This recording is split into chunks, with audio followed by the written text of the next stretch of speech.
इंसानी हुकूक, हम इंसानी हुकूक की बात करेंगे। हम इंसानी हुकूक की बात करेंगे तो फलस्तीन में भी करेंगे। हम इंसानी हुकूक की बात करेंगे तो बर्मा में भी करेंगे। हम इंसानी हुकूक की बात करेंगे तो कश्मीर में भी करेंगे।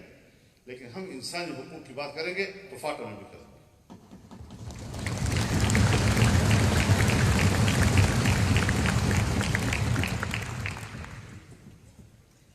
कौम को मुतमईन करो।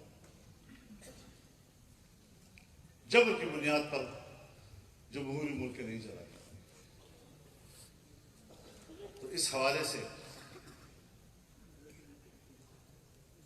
किसी को हिम्मत नहीं हो रही थी। वो भी कहता था मेरे पुष्ट पर फौज है,